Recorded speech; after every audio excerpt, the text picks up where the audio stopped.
En el principio era el Logos, la gran explosión, el primordial Om.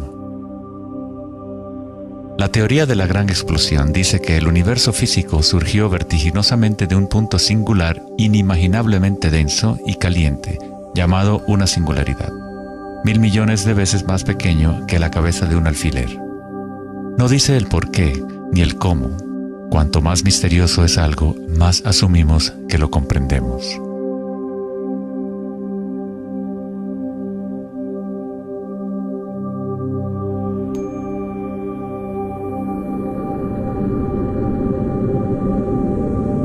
Antes se pensaba que la gravedad haría que se desacelerara eventualmente la expansión del universo, o que lo contraería en una gran implosión. Sin embargo, las imágenes del telescopio Hubble demuestran que la expansión del universo parece estar acelerándose, expandiéndose más y más desde su origen en la gran explosión. De alguna manera, hay más masa en el universo de la cual la física había predicho. Para justificar la masa perdida, los físicos dicen ahora que el universo está compuesto de solamente 4% de materia atómica, o lo que nosotros consideramos materia normal. 23% del universo es materia oscura y 73% es energía oscura, lo cual antes pensábamos que era espacio vacío. Es como un sistema nervioso invisible que recorre el universo conectando todas las cosas.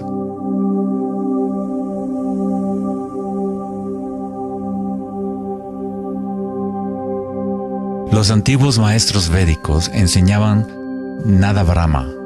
El universo es vibración. El campo vibratorio es la raíz de toda experiencia espiritual e investigación científica verdaderas. En el mismo campo de energía que santos, budas, yogis, místicos, chamanes, sacerdotes y videntes han observado al observar en su interior.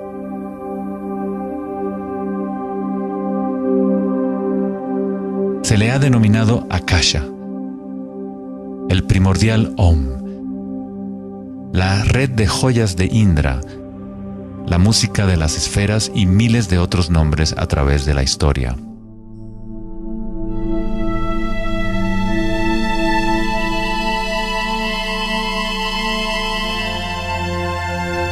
Es la raíz común de todas las religiones. Y el vínculo entre nuestros mundos interiores y exteriores.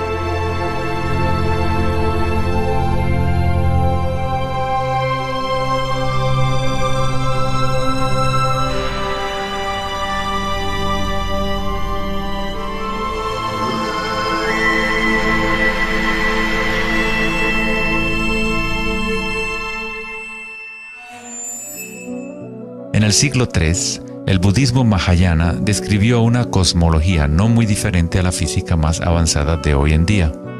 La red de joyas de Indra es una metáfora usada para describir una enseñanza védica mucho más antigua que ilustra la forma en que se teje la trama del universo.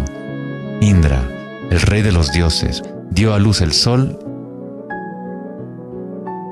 y mueve los vientos y las aguas. Imagina una telaraña que se extiende en todas las dimensiones. Está formada por gotas de rocío y cada gota contiene el reflejo de todas las gotas de agua y en cada reflejo se advierte a la vez el reflejo de las gotas más minúsculas. Toda la telaraña continúa en esa misma representación hasta el infinito.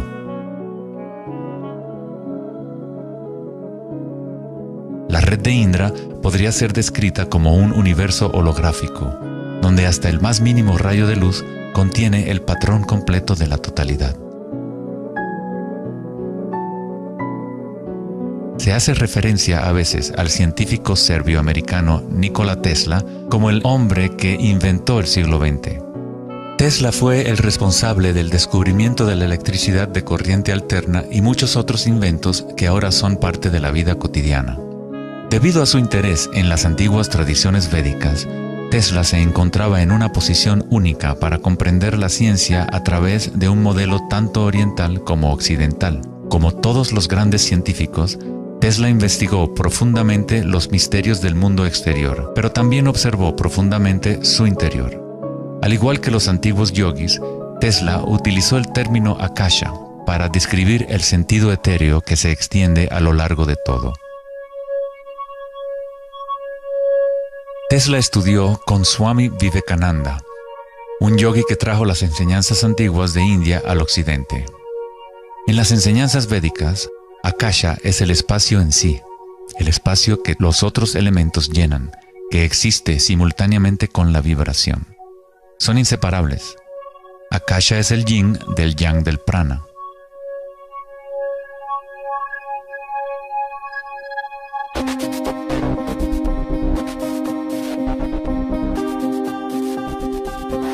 Un concepto moderno que nos puede ayudar a conceptualizar a Akasha, o la sustancia primaria, es la idea de los fractales.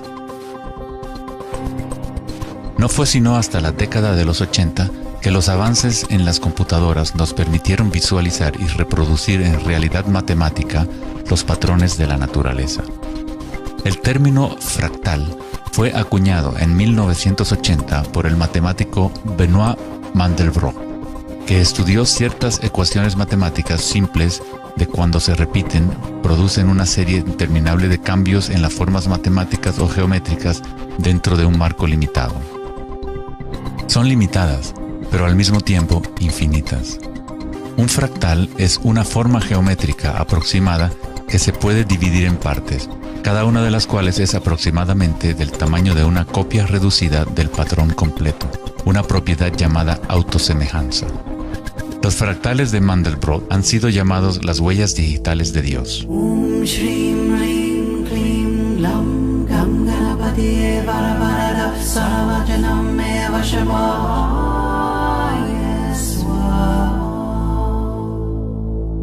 Estás viendo obras de arte creadas por la propia naturaleza. Si se gira la figura de Mandelbrot de cierta forma, luce muy similar a una deidad hindú o a un Buda. Esta figura ha sido denominada la figura Buddhabrot.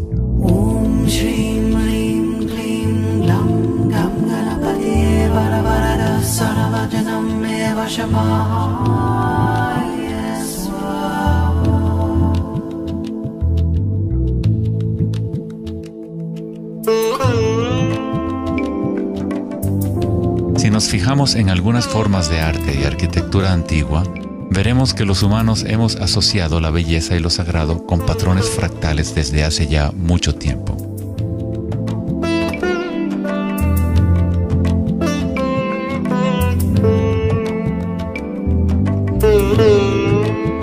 Infinitamente complejos, sin embargo, cada parte contiene la semilla para recrear el conjunto. Los fractales han cambiado el punto de vista de los matemáticos respecto a la percepción y el funcionamiento del universo. Con cada nuevo nivel de aumento surgen diferencias del original.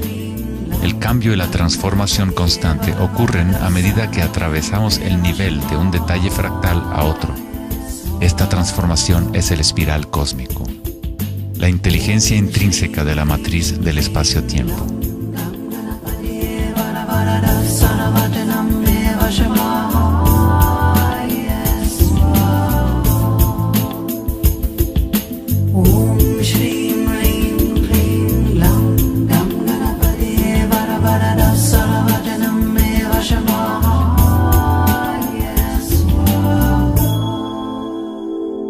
Los fractales son caóticos en su esencia, contienen ruido y orden.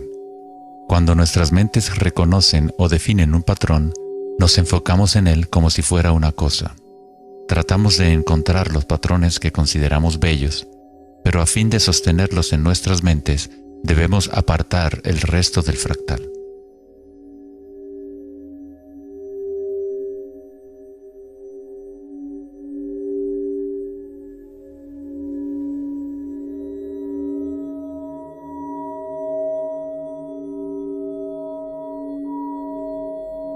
Comprender un fractal con los sentidos es limitar su movimiento. Toda la energía del universo es neutral, atemporal y carece de dimensiones. Nuestra propia creatividad y la capacidad de reconocimiento de patrones es la relación entre el microcosmos y el macrocosmos. el mundo eterno de las ondas y el sólido mundo de las cosas. La observación es un acto de creación a través de las limitaciones inherentes del pensamiento. Estamos creando la ilusión de solidez de las cosas al etiquetarlas y nombrarlas. El filósofo Kierkegaard dijo: si me nombras, me niegas.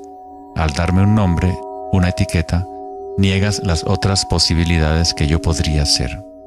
Encasillas a la partícula en ser una cosa, al nombrarla, al concretarla, pero al mismo tiempo la estás creando, la defines para que exista. La creatividad es nuestra naturaleza más elevada. Con la creación de las cosas viene el tiempo, lo cual crea la ilusión de solidez.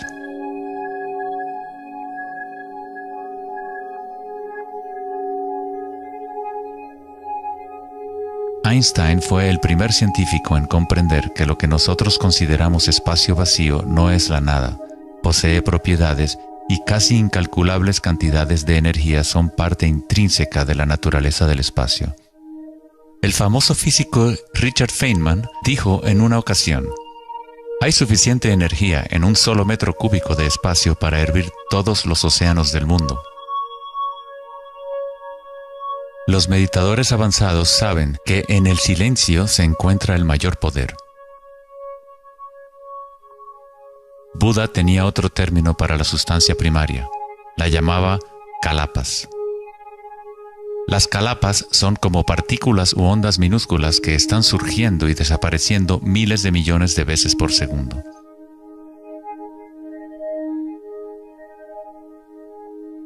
En ese sentido, la realidad es como una serie de cuadros en una cámara holográfica moviéndose rápidamente para crear la ilusión de continuidad.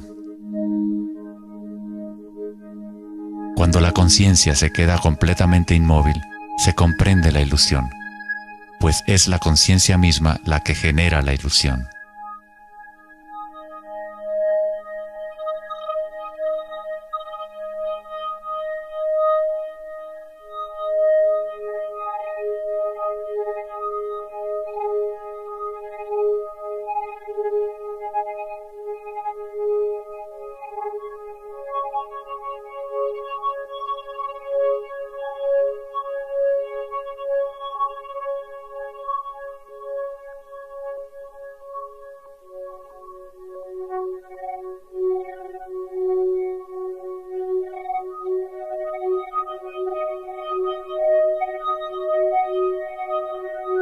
En las tradiciones antiguas orientales se sabía desde hace miles de años que todo es vibración. Nada brama, el universo es sonido. La palabra nada significa sonido o vibración y Brahma es el nombre de Dios. Brahma, al mismo tiempo, es el universo y es el creador. El artista y el arte son inseparables.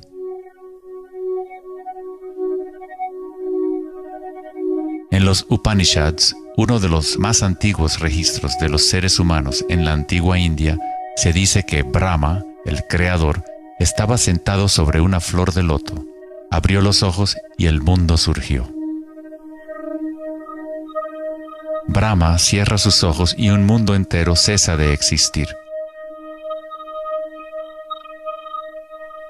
Algunos místicos, yogis y sabios han sostenido que hay un campo a nivel de la raíz de la conciencia, el campo akáshico o los registros akáshicos, donde toda la información, todas las experiencias pasadas, presentes y futuras existen ahora y siempre.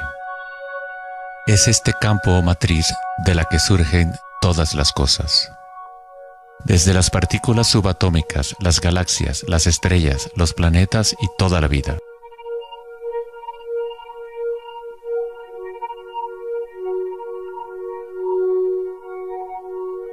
Nunca ves nada en su totalidad, ya que todo está formado de capas y capas de vibración y está constantemente cambiando. Intercambio de información con Akasha. Un árbol bebe del sol, del aire, de la lluvia y de la tierra.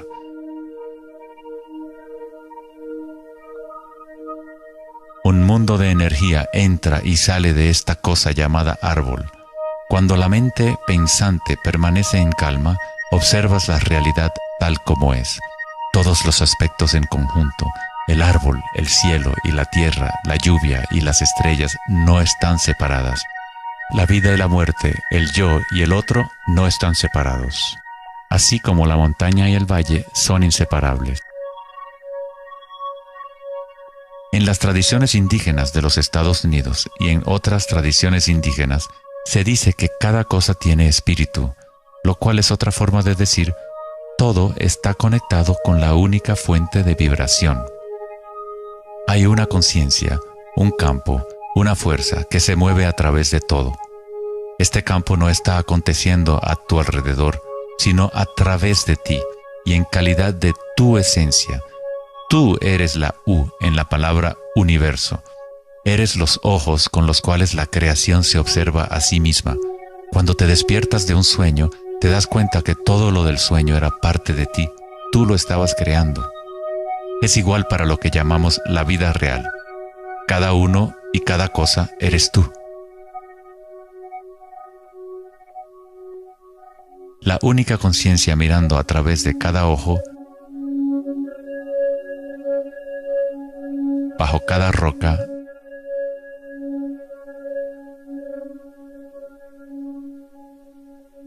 dentro de cada partícula.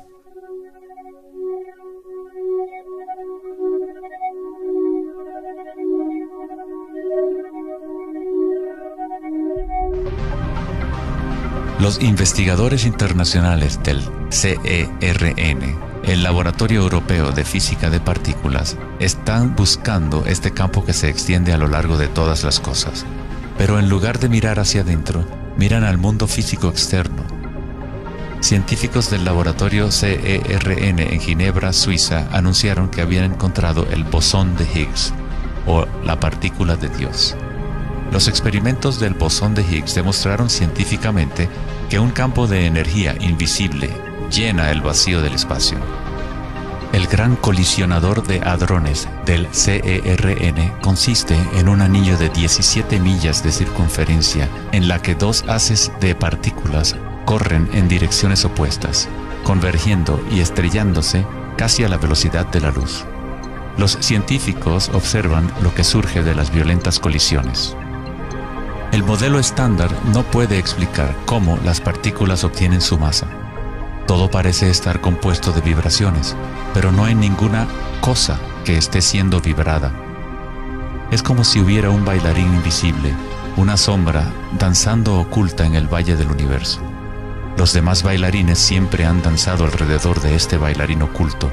Hemos observado la coreografía, pero hasta ahora no podíamos ver el bailarín.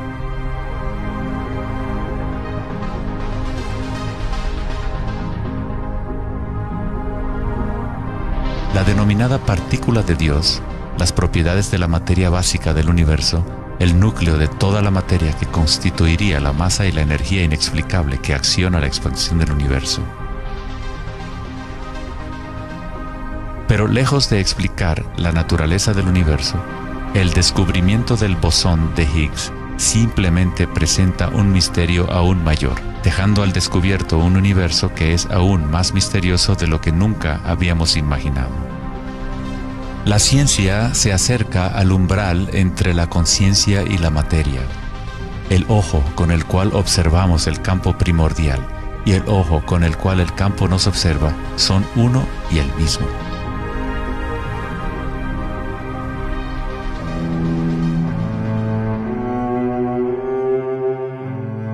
El célebre escritor alemán Wolfgang von Goethe dijo: "La onda es el fenómeno primordial que dio origen al mundo". La cimática es el estudio del sonido visible. La palabra cimática proviene de la raíz griega kuma, que significa onda o vibración.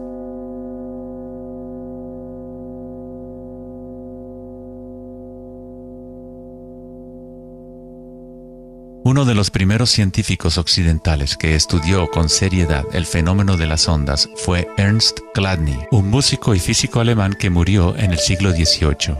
Chladni descubrió que cuando colocaba arena en placas de metal y luego hacía vibrar las placas con un arco de violín, la arena se organizaba en figuras con patrones.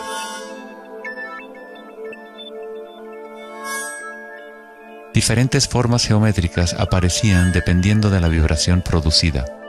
Chladni registró un catálogo completo de estas formas que se conocen como las figuras de Chladni. Muchos de estos patrones se pueden encontrar en todo el mundo de la naturaleza. Es el caso de las marcas distintivas de la tortuga o los patrones de manchas del leopardo.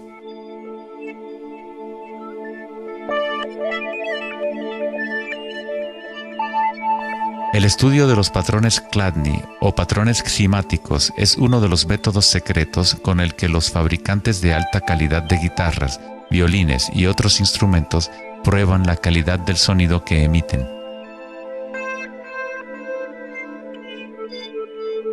Hans Jenny expandió el trabajo de Chladni en los años 60 usando varios líquidos y amplificación electrónica para generar frecuencias de sonido, y así acuñó el término ximática. Si se envían ondas sinusoidales simples a través de un recipiente con agua, se pueden ver los patrones en el agua. Dependiendo de la frecuencia de la onda, aparecerán diferentes patrones de ondas. Cuanto más elevada sea la frecuencia, más complejo será el patrón. Estas formas son repetibles, no aleatorias. Cuanto más observas, más empiezas a ver cómo la vibración organiza la materia en formas complejas que comenzaron en simples ondas repetitivas. Esta vibración de agua tiene un patrón similar a un girasol.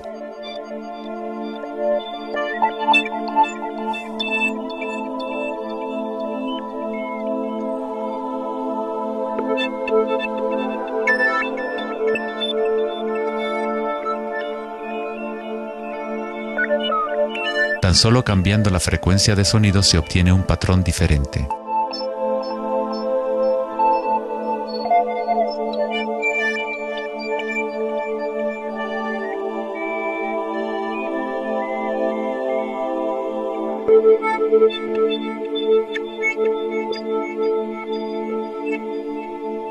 El agua es una sustancia muy misteriosa, es altamente impresionable. Es decir, puede recibir y retener la vibración. Debido a su capacidad y sensibilidad de resonancia elevada y a su disposición interna para resonar, el agua responde instantáneamente a todos los tipos de ondas acústicas.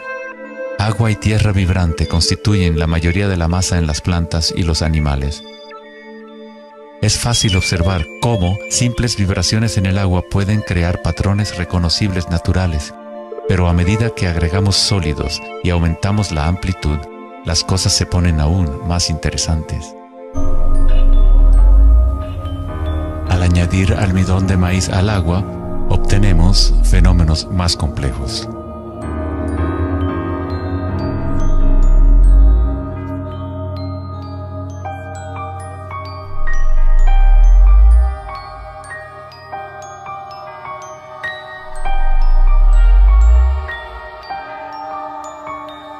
Tal vez, los principios de la vida en sí se pueden observar conforme las vibraciones mueven la burbuja de almidón de maíz en lo que parece ser un organismo en movimiento. El principio que anima el universo se describe en todas las grandes religiones usando las palabras que reflejan los conocimientos de ese momento en la historia. En el idioma de los incas, el imperio más grande de la América precolombina, la palabra para cuerpo humano es Alpacamasca, lo que significa literalmente tierra viviente. En la Cábala o misticismo judío, hablan del nombre divino de Dios, el nombre impronunciable.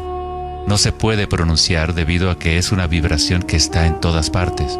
Se trata de todas las palabras, toda la materia. Todo es la palabra sagrada. El tetaedro es la forma más simple que puede existir en 3 dimensiones. Algo debe tener por lo menos 4 puntos para tener realidad física. La estructura del triángulo es el único patrón de la naturaleza que se autoequilibra. En el Antiguo Testamento, la palabra tetragrámaton se utilizaba a menudo para representar una cierta manifestación de Dios. Se usaba cuando se hablaba de la palabra de Dios o del nombre especial de Dios, logos o la palabra primordial. Las antiguas civilizaciones sabían que en la estructura de la raíz del universo estaba la figura tetraédrica. De esta forma, la naturaleza exhibe un impulso fundamental hacia el equilibrio, Shiva, pero a la vez exhibe un impulso fundamental hacia el cambio, Shakti.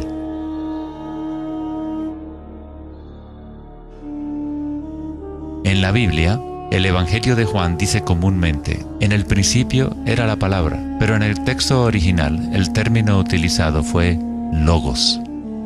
El filósofo griego Heráclito, quien vivió alrededor de 500 años antes de Cristo, se refirió al logos como algo fundamentalmente incognoscible, el origen de toda repetición, patrón y forma. Los filósofos estoicos que siguieron las enseñanzas de Heráclito identifican el término con el principio inspirador divino que impregna el universo.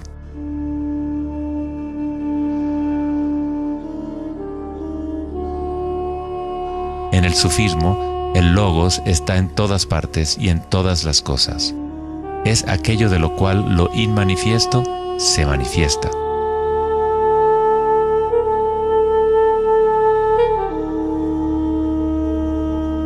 En la tradición hindú, Shiva Nataraja significa literalmente Señor de la danza. El cosmos entero danza al tambor de Shiva. Todo está imbuido o impregnado con la pulsación. El mundo puede seguir evolucionando y cambiando solo mientras Shiva siga danzando. De otra forma, colapsa de regreso a la nada. Mientras que Shiva representa nuestra conciencia de espectadores, Shakti es la sustancia o la materia del mundo. Mientras que Shiva yace en meditación, Shakti trata de incitarlo a la danza. Como el yin y el yang, el bailarín y el baile existen como uno.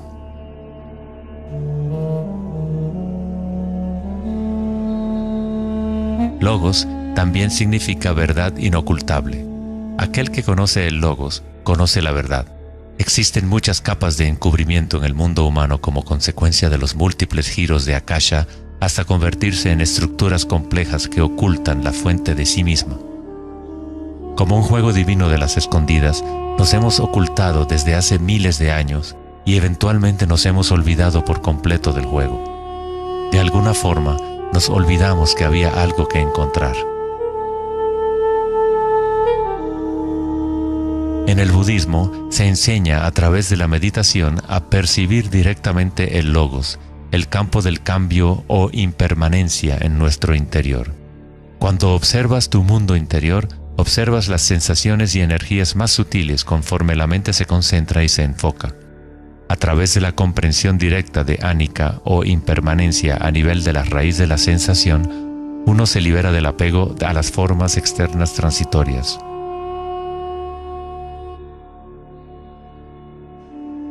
Una vez que tomamos conciencia de que hay un campo vibratorio que es la raíz común de todas las religiones, ¿cómo podemos decir mi religión? O este es mi Om primordial, mi campo cuántico.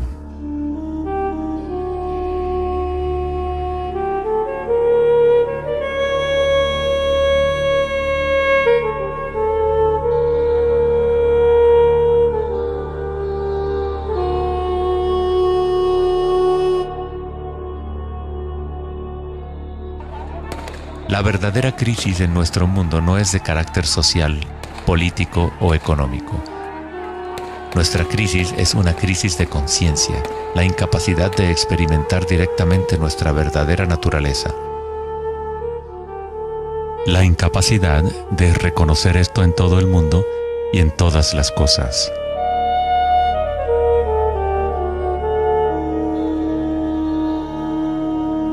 En la tradición budista, el bodhisattva es la persona con una naturaleza búdica despierta. Un Un bodhisattva se compromete a ayudar a despertar a cada ser en el universo, comprendiendo que solo hay una conciencia. Para despertar el verdadero ser, uno debe despertar a todos los seres.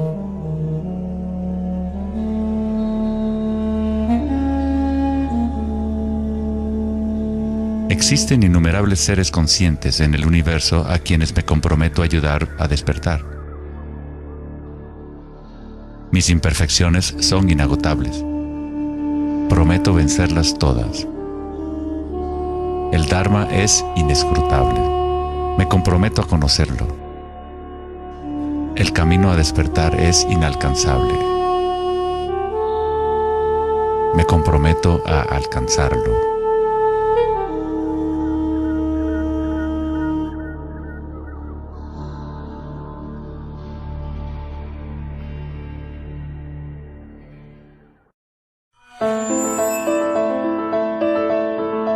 El filósofo Platón, partidario de Pitágoras, insinuaba enigmáticamente que había una llave de oro que unificaba todos los misterios del universo. Esta es la llave de oro a la que regresaremos una y otra vez a lo largo de nuestra exploración. La llave de oro es la inteligencia del Logos, la fuente del Om primordial. Se podría decir que es la mente de Dios.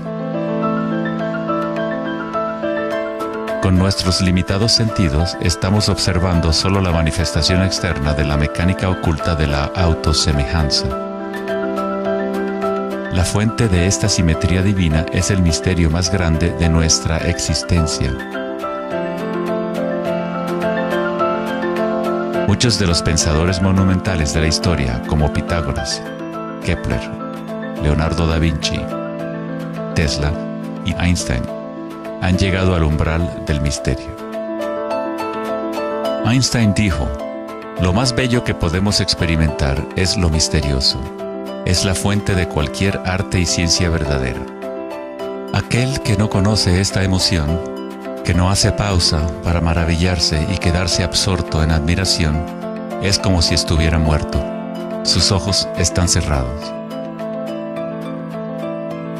Estamos en la posición de un niño pequeño entrando a una gran biblioteca llena de libros en muchos idiomas diferentes. El niño sabe que alguien debe haber escrito esos libros. No sabe cómo. No entiende los idiomas en que están escritos. El niño sospecha ligeramente que hay un orden misterioso en la disposición de los libros, pero no sabe cuál es. A mí me parece que esa es la actitud, inclusive del ser humano más inteligente, hacia Dios. Vemos un universo maravillosamente ordenado que obedece ciertas leyes. Nuestras mentes limitadas no pueden comprender la misteriosa fuerza que mueve las constelaciones. Todo científico que observa detenidamente el universo y todo místico que observa profundamente su interior se encuentra tarde o temprano, cara a cara, con la misma cosa: la espiral primordial.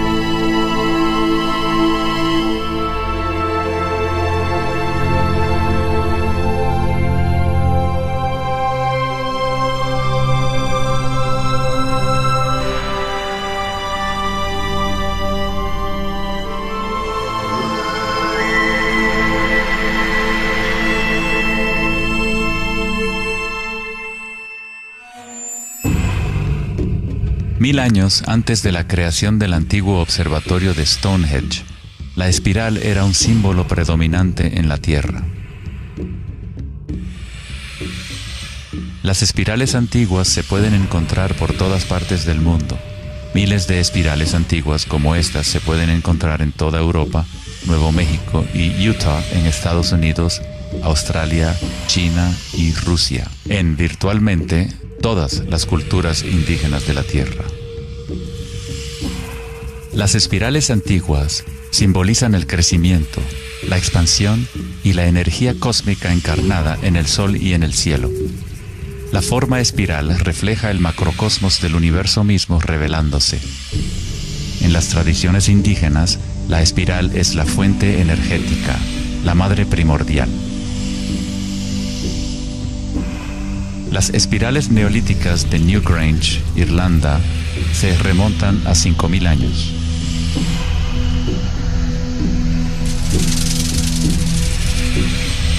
Tienen 500 años más que la Gran Pirámide de Giza y son igual de enigmáticas ante los observadores modernos. Las espirales se remontan a una época en la historia en donde los humanos estaban más conectados con la Tierra, con los ciclos y las espirales de la naturaleza. Una época en que los seres humanos se identificaban menos con los pensamientos. La espiral es lo que percibimos como la fuerza de torsión en el universo. El prana, o fuerza creativa, hace girar a Akasha en una secuencia de formas sólidas. Se encuentra en todos los niveles entre el macrocosmos y el microcosmos, desde las galaxias espirales hasta los sistemas meteorológicos, el agua en tu bañera y tu ATM.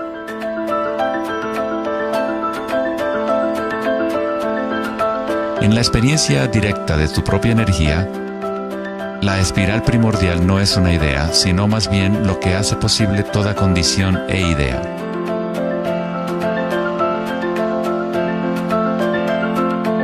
Varios tipos de espirales y hélices se encuentran en todo el mundo de la naturaleza. Caracoles,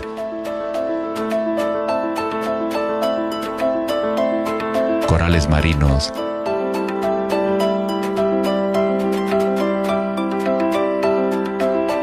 telarañas,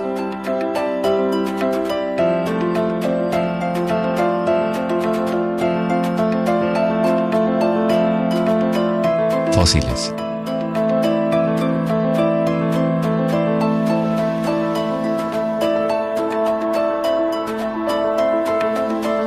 En las colas de los caballitos de mar,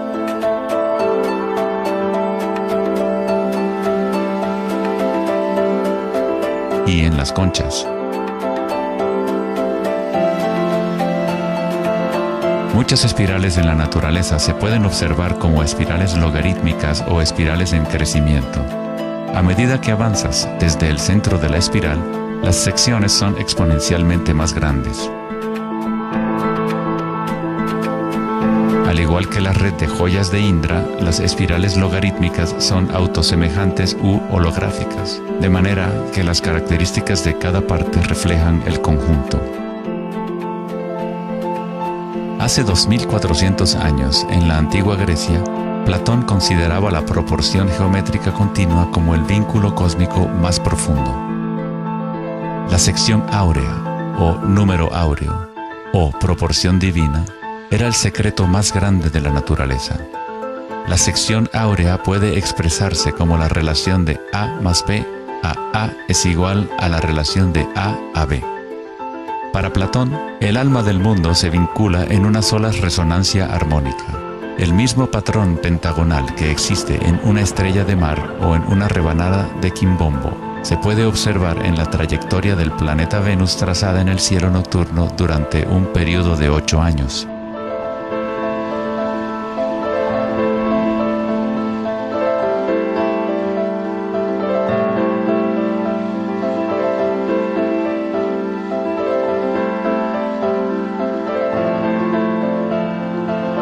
Se observa en el mundo inteligible de las formas en el cielo y en el mundo visible de los objetos materiales en la Tierra, a través de este principio de la autosemejanza geométrica.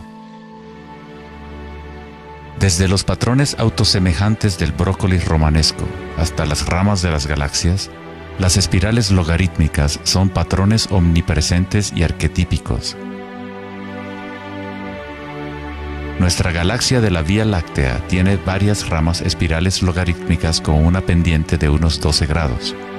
Cuanto mayor la pendiente de la espiral, más compactos son los giros.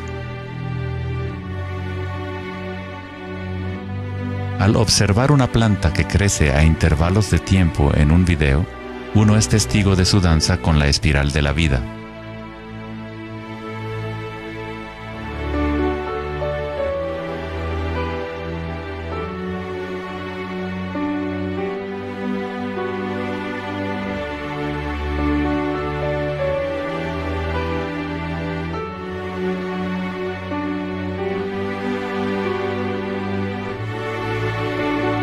Una espiral dorada es una espiral logarítmica que crece hacia afuera, siguiendo el factor de la sección áurea. La sección áurea es una relación matemática especial que aparece una y otra vez en la naturaleza. El patrón que se observa a continuación se denomina la serie de Fibonacci o la secuencia de Fibonacci.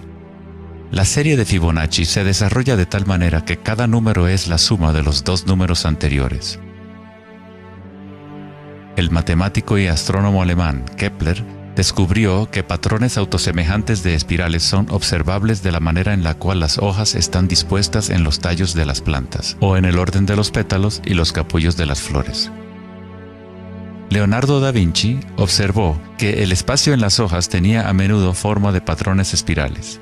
Estos patrones se llaman filotaxis o patrones de disposición de las hojas.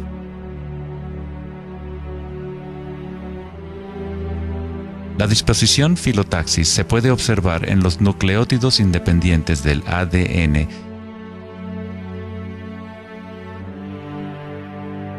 y en todo, desde los árboles genealógicos de conejos reproductores hasta en las piñas del pino, de los cactus a los copos de nieve, y en organismos simples como las diatomeas.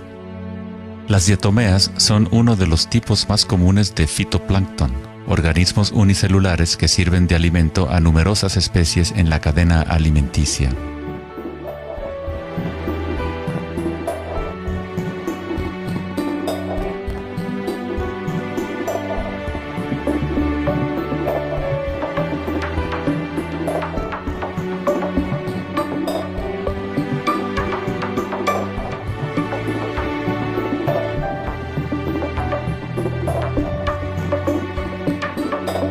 ¿Cuánta matemática debes saber para ser un girasol o una abeja? La naturaleza no consulta al departamento de física para producir un brócoli. La estructura en la naturaleza ocurre automáticamente. Los científicos en el campo de la nanotecnología utilizan el término autoensamblaje para describir la forma en la cual se forman los complejos, como en la fase inicial de la formación hexagonal de ADN. En la ingeniería de la nanotecnología, los nanotubos de carbono se componen de una disposición similar de materiales. La naturaleza hace este tipo de geometría una y otra vez sin esfuerzo, automáticamente, sin una calculadora. La naturaleza es precisa y extremadamente eficiente. Según el famoso arquitecto y autor Buckminster Fuller, estos patrones son una función del espacio-tiempo. El ADN y el panal de abejas tienen esa forma por la misma razón que una burbuja es redonda. Es la forma más eficiente que requiere la menor cantidad de energía. El espacio en sí tiene una forma y permite solo ciertas configuraciones de la materia, siempre volviendo a lo más eficiente. Estos patrones son la forma más fuerte y eficiente de construir estructuras arquitectónicas como las cúpulas geodésicas.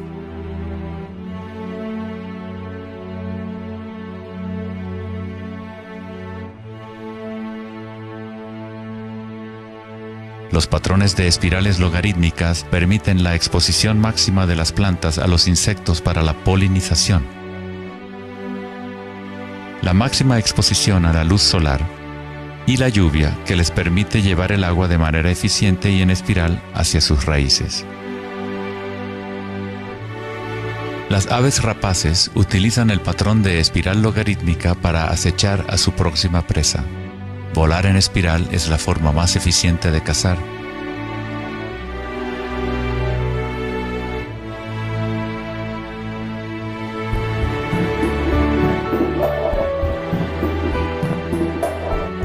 Nuestra capacidad de observar el akasha danzando la espiral de la vida hacia una forma material se relaciona con la habilidad de percibir la belleza y la simetría en la naturaleza. El poeta William Blake dijo: "El universo vegetativo se abre como una flor desde el centro de la tierra en donde mora la eternidad. Se expande desde las estrellas hasta el caparazón mundano y ahí se encuentra con la eternidad de nuevo, tanto desde dentro como desde fuera".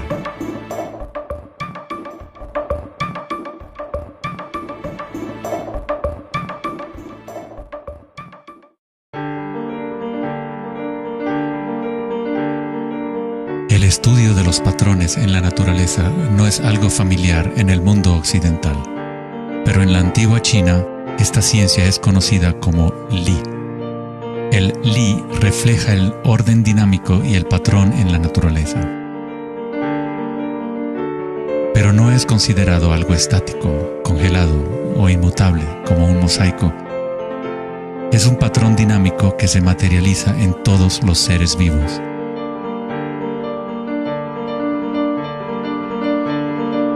Las arterias de las hojas, las marcas de las tortugas y los patrones de vetas en las rocas son todas expresiones del lenguaje secreto de la naturaleza y del arte. El laberinto es uno de los muchos patrones de Li. Se encuentran en las estructuras de los corales, en hongos como el morel,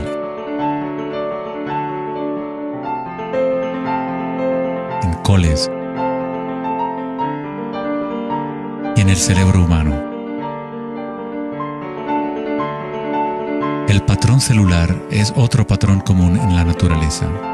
Existe una gran variedad de diferentes estructuras celulares, pero todas tienen un orden similar definido según su propósito y función.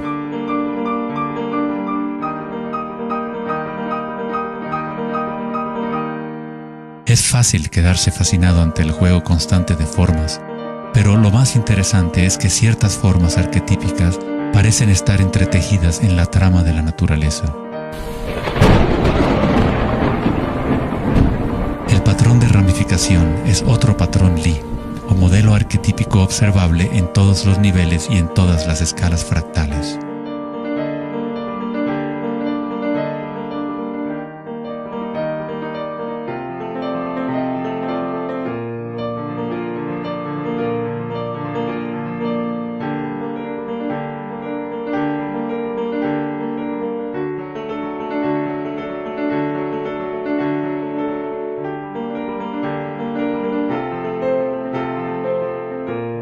Tomemos, por ejemplo, esta imagen increíble de una simulación de computadora conocida como la simulación del milenio, que muestra la distribución de la materia oscura en el universo local.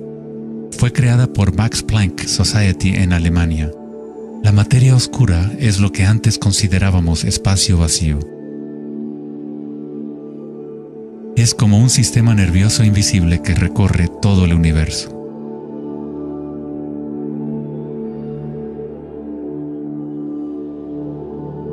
El universo es literalmente como un cerebro gigante.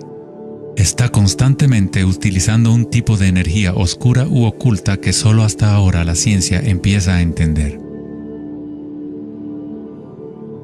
A través de esta red inmensa, la insondable energía se mueve proporcionando el impulso para la expansión y el crecimiento del universo.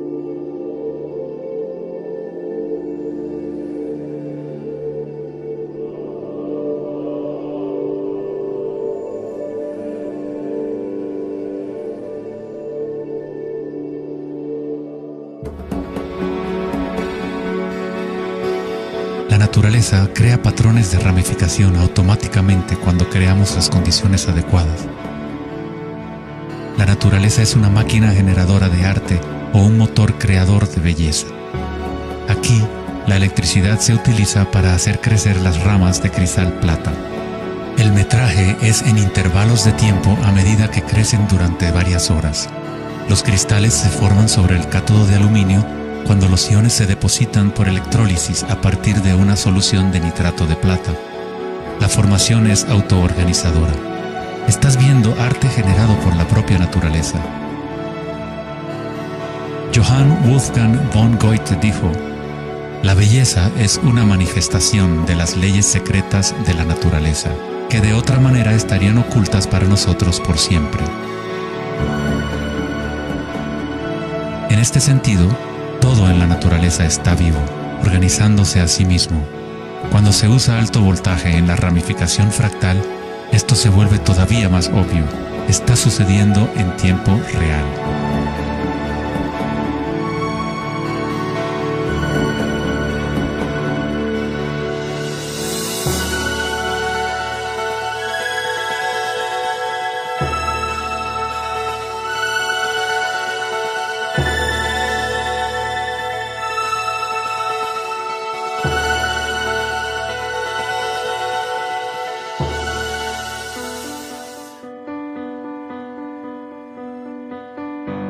En el cuerpo humano se encuentran patrones y estructuras ramificadas por todas partes.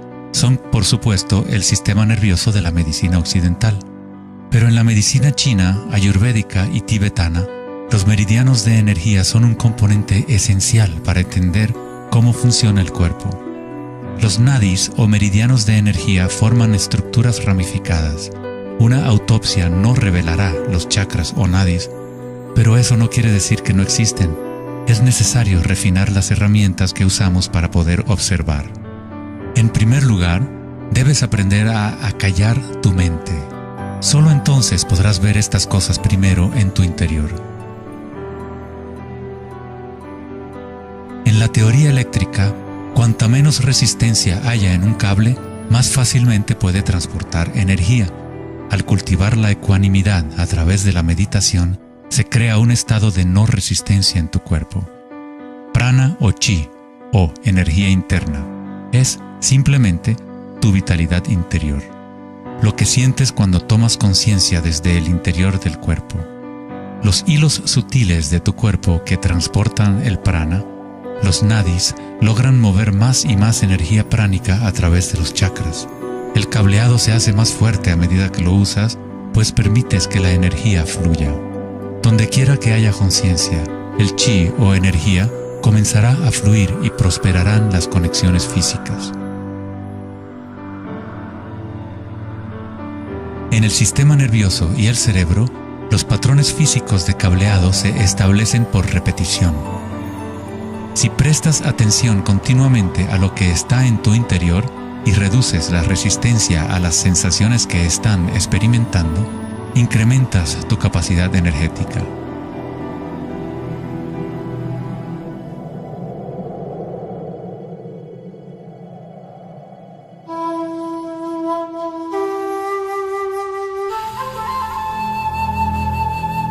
En el taoísmo, el símbolo del yin y el yang representa la interpenetración de las fuerzas en espiral de la naturaleza. El yin y el yang no son dos y no es uno. El antiguo concepto del ara está representado por un yin y yang o remolino en espiral. Es el centro de energía localizado en el abdomen, debajo del ombligo. Ara significa literalmente mar u océano de energía. En China, el ara es llamado el Dantien inferior. En muchas formas de artes marciales asiáticas, se dice que el guerrero con ara fuerte es imparable. En la tradición samurái, una forma de suicidio ritual o seppuku era el harakiri. Esto significa traspasar tu propio ara, desconectando el chi o canal de energía. Moverse desde este centro crea el movimiento enraizado y lleno de gracia que se ve no solo en las artes marciales,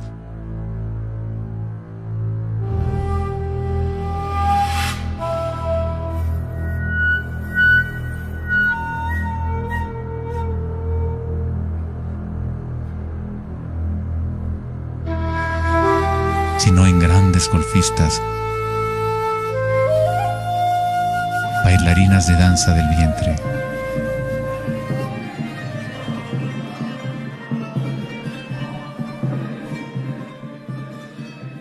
Y derviches giradores sufíes. La esencia del ara es la cultura de la conciencia disciplinada, enfocada en un solo punto, la quietud del ojo del huracán.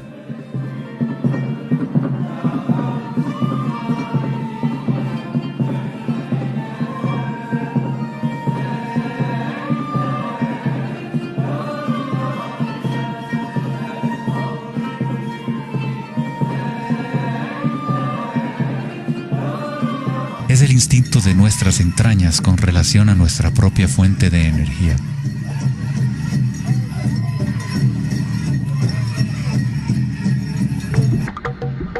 Una persona con buena ara está conectada con la tierra y con la sabiduría intuitiva que conecta a todos los seres.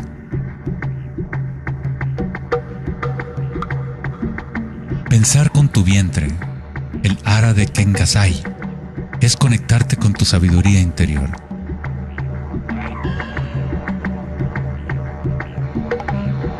Los antiguos aborígenes australianos se concentraban en la misma zona justo debajo del ombligo, donde el cordón de la gran serpiente arcoíris yacía enroscada. Una vez más, una representación de energía evolutiva en la humanidad. No es casualidad que es en el ara donde comienza la nueva vida.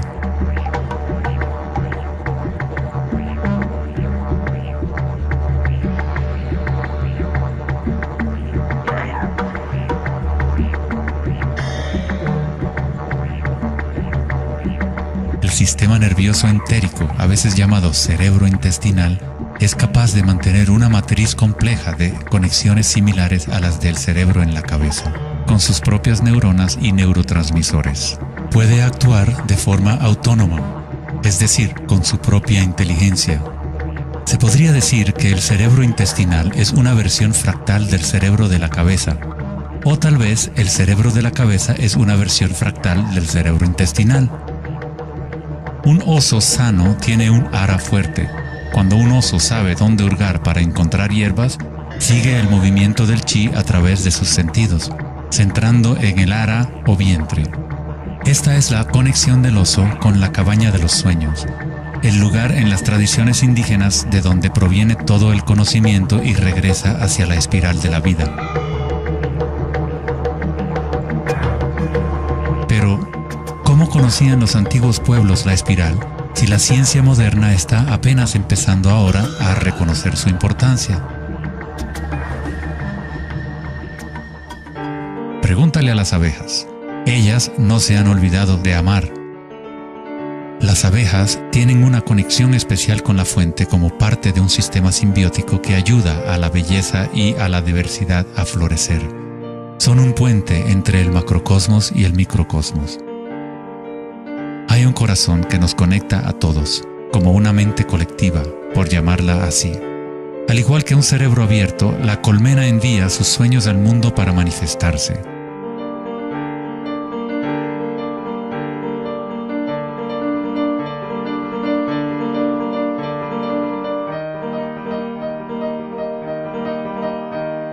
En la naturaleza, muchas criaturas saben cómo actuar en el unísono para moverse con un solo espíritu, en una sola dirección.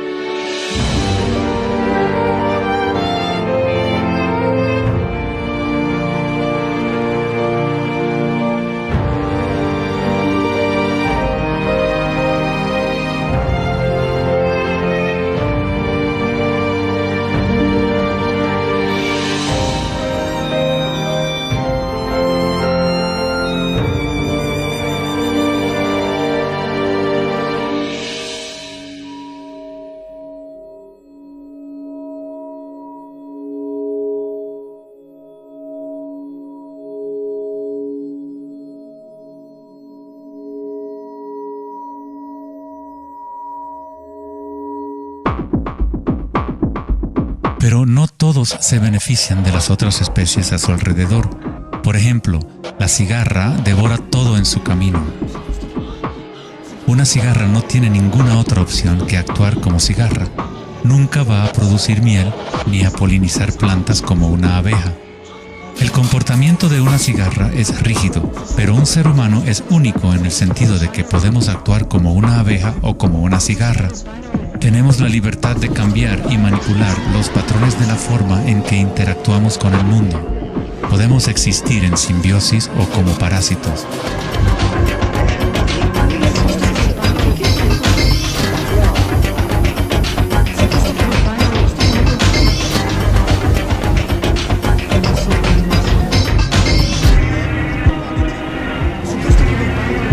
Hoy en día, los seres humanos tratan de entender la espiral con la mente racional, pero nunca ha sido el pensamiento el que nos conecta con la espiral de la vida.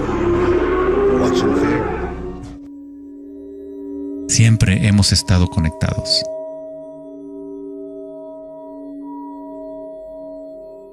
El pensamiento ha sido lo que nos ha mantenido en la ilusión de la separación dentro de nuestras propias identidades.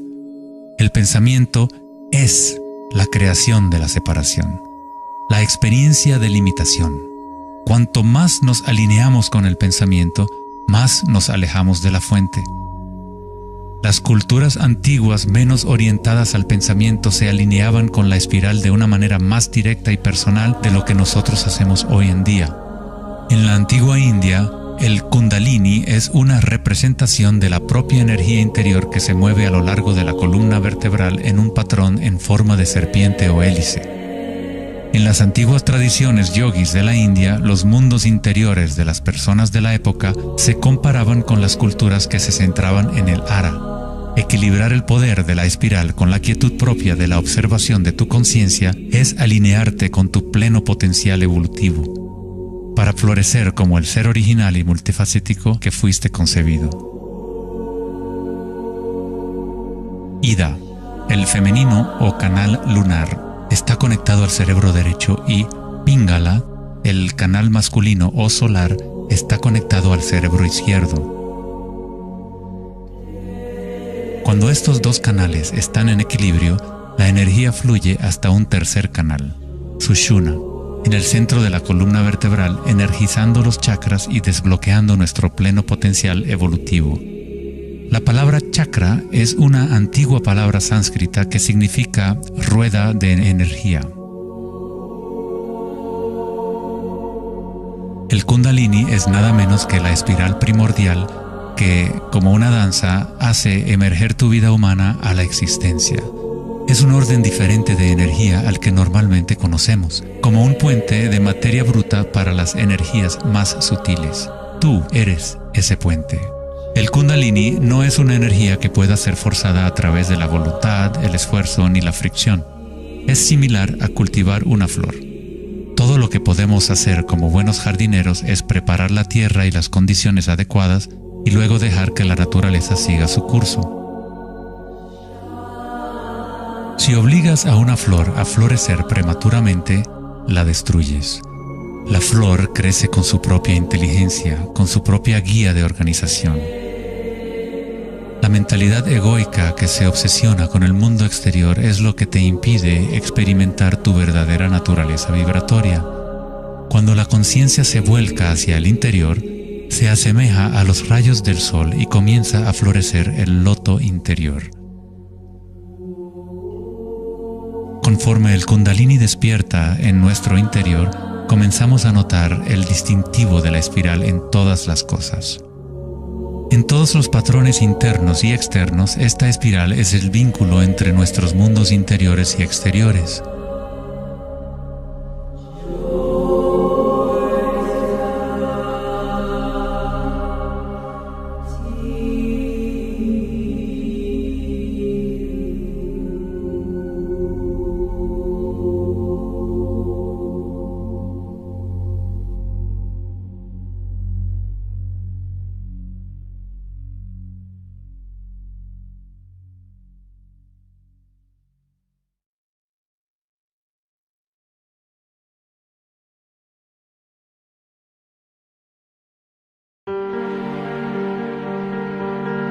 Antes de los albores de la civilización occidental y del lenguaje escrito, la ciencia y la espiritualidad no eran dos cosas separadas. En las enseñanzas de las grandes tradiciones antiguas, la búsqueda externa de conocimiento y certeza era compensada por un sentimiento interior de impermanencia y comprensión intuitiva de la espiral del cambio. A medida que el pensamiento científico se hizo más predominante y la información se fue multiplicando, comenzó la fragmentación en nuestros sistemas de conocimiento. El incremento de la especialización significaba que menos personas eran capaces de ver el panorama general, de sentir e intuir la estética del sistema en su conjunto. Nadie se preguntaba, ¿será que todo este razonamiento es bueno para nosotros? La sabiduría antigua está aquí entre nosotros, oculta a plena vista. Pero estamos demasiado preocupados con nuestros pensamientos como para reconocerla. Esta sabiduría olvidada es la manera de restablecer el equilibrio entre lo interno y lo externo, el yin y el yang, entre la espiral del cambio y la quietud de nuestro centro.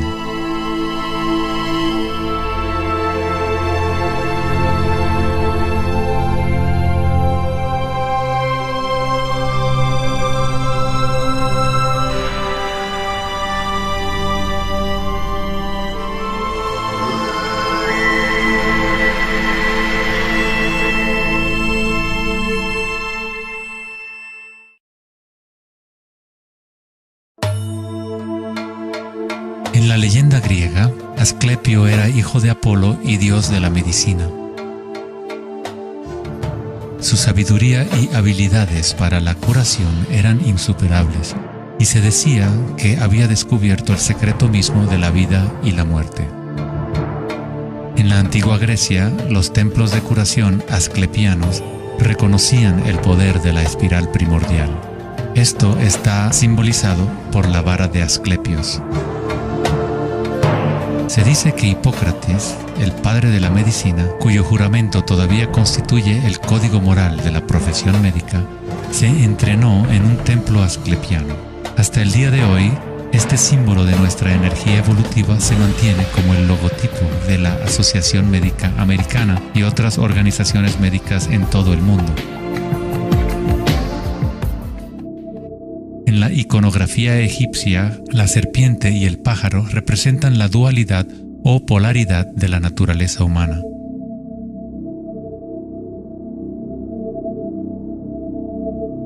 La serpiente en dirección descendiente es la espiral manifestada y la energía evolutiva del mundo.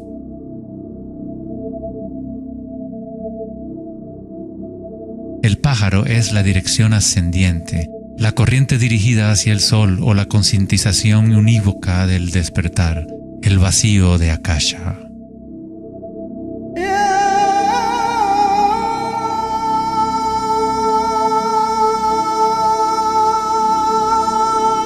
Faraones y dioses son representados con su energía despierta, en donde la serpiente Kundalini asciende por la columna vertebral y traspasa el chakra ajna entre los ojos. Esto se denomina el ojo de Horus. En la tradición hindú, el bindi también representa el tercer ojo, la conexión divina con el espíritu.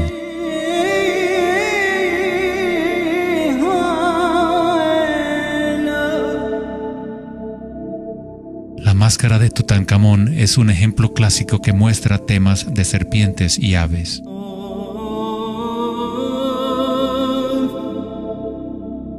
Las tradiciones mayas y aztecas combinan a la serpiente y al pájaro en un solo dios, Quetzalcóatl o Kukulcán.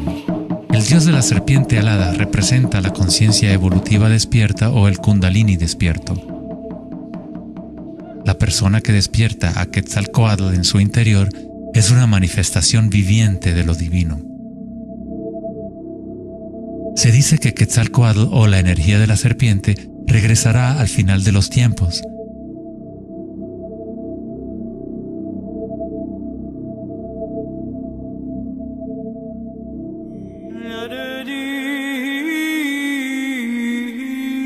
Los símbolos de la serpiente y las aves se pueden también encontrar en el cristianismo.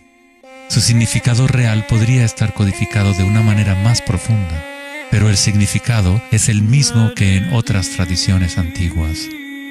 En el cristianismo, el pájaro o paloma que se ve a menudo sobre la cabeza de Cristo representa al Espíritu Santo o Kundalini Shakti a medida que asciende al sexto chakra y más allá. Los místicos cristianos llaman al Kundalini por otro nombre, Espíritu Santo. En Juan 3:14 dice: así como Moisés levantó la serpiente en el desierto, así también es necesario que el Hijo del Hombre sea levantado. Jesús y Moisés despertaron su energía Kundalini, trayendo el despertar de la conciencia a las fuerzas inconscientes reptilianas que rigen los deseos del ser humano. Se dice que Jesús pasó 40 días y 40 noches en el desierto, durante los cuales fue tentado por Satanás. De igual forma, Buda fue tentado por Mara cuando estaba sentado en busca de la iluminación bajo el árbol Bodhi o árbol de la sabiduría. Tanto Cristo como Buda tuvieron que alejarse de la tentación de los placeres sensoriales y mundanos.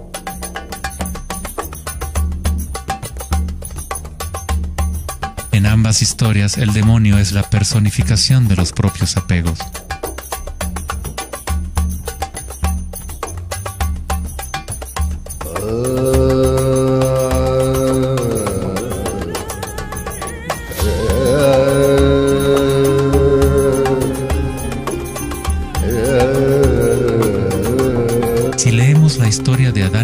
a través de la luz de las tradiciones védicas y egipcias, descubrimos que la serpiente que vigila el árbol de la vida es el Kundalini. La manzana representa el encanto y la tentación del mundo sensorial externo. Distrayéndonos del conocimiento del mundo interior, del árbol del conocimiento interior,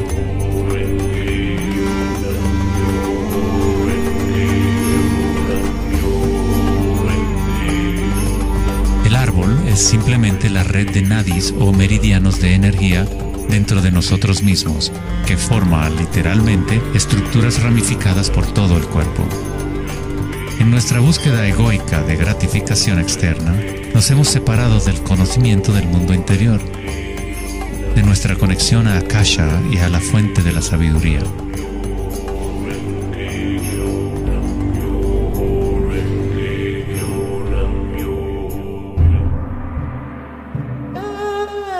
Muchos de los mitos históricos del mundo sobre dragones pueden interpretarse como metáforas de las energías internas de las culturas de las cuales forman parte.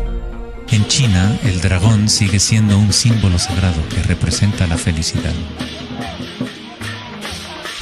Al igual que los faraones egipcios, los antiguos emperadores chinos que habían despertado sus energías evolutivas fueron representados por la serpiente alada o dragón. El tótem real del emperador de Jade o el emperador celestial muestra un balance similar a los canales de Ida y Pingala. El yin y el yang del taoísmo es el despertar del centro pineal, o como lo denomina el taoísmo, el Dantien superior.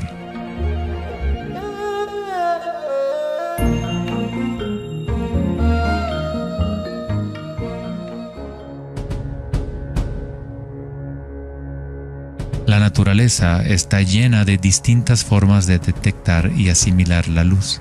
Por ejemplo, un erizo de mar puede, en verdad, ver con su cuerpo espinado que actúa como un gran ojo. Los erizos detectan la luz que ilumina sus espinas y comparan la intensidad de los rayos para tener una idea de lo que está en su entorno.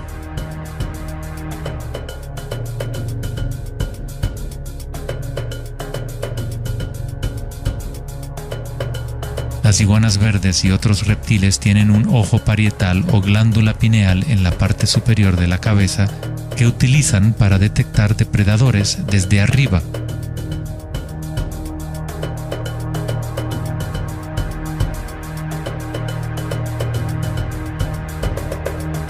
La glándula pineal humana es una pequeña glándula endocrina que ayuda a regular los patrones del sueño y vigilia. A pesar de que está oculta profundamente en la cabeza, la glándula pineal es sensible a la luz. El filósofo Descartes reconoció que el área de la glándula pineal o tercer ojo era la interfase entre la conciencia y la materia. Casi todo es simétrico en el cuerpo humano. 2 ojos, 2 oídos, 2 fosas nasales. Incluso el cerebro tiene 2 hemisferios. Pero hay un área en el cerebro que no se duplica.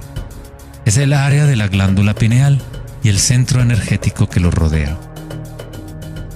En un nivel físico, ahí se forman naturalmente moléculas únicas como el DMT. El DMT también se forma naturalmente en el momento del nacimiento y en el momento de la muerte, actuando literalmente como un puente único entre el mundo de los vivos y de los muertos. El DMT se produce de forma natural en los estados de meditación profunda o samadhi o a través de medios enteógenos. Por ejemplo, la ayahuasca es usada en tradiciones chamánicas de América del Sur para eliminar el velo entre los mundos internos y externos. La palabra pineal en sí tiene la misma raíz que la piña del pino, pues la glándula pineal representa un patrón espiral de filotaxis similar. Este modelo, que también conocido como flor del patrón de vida, es común en obras de arte antiguas que representan seres iluminados o despiertos. Cuando la imagen de la piña del pino se observa en formas de artes sacras, representa el despertar del tercer ojo, la conciencia unívoca que dirige el flujo de energía evolutiva. La piña del pino representa el florecimiento de los chakras superiores que se activan mientras Sushumna se eleva hasta el chakra Ajna y más allá. En la mitología griega, los seguidores de Dionisio llevaban una panícula o báculo gigante, envuelto en hojas enredadera en espiral y una piña de pino en el extremo superior. Una vez más, representa la energía de Dionisio o Kundalini Shakti, mientras asciende por la columna vertebral al cuerpo pineal del sexto chakra. En el corazón del Vaticano, tal vez esperarías ver una gigantesca escultura de Jesús o María, y en su lugar hay una estructura de piña de pino gigante, lo que indica que en la historia cristiana pudo haber habido conocimiento de los chakras y el Kundalini, pero por alguna razón se mantuvo oculto de las masas. La explicación oficial de la Iglesia es que la piña del pino es un símbolo de regeneración y representa la nueva vida en Cristo.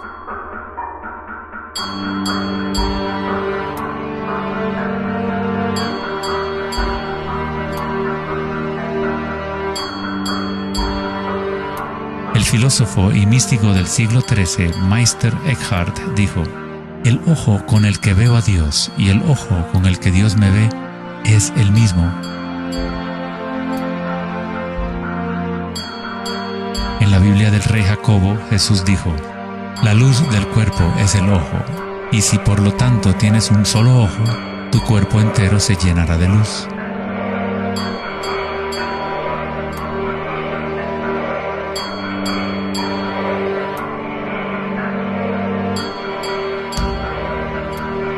Buda dijo: "El cuerpo es el ojo".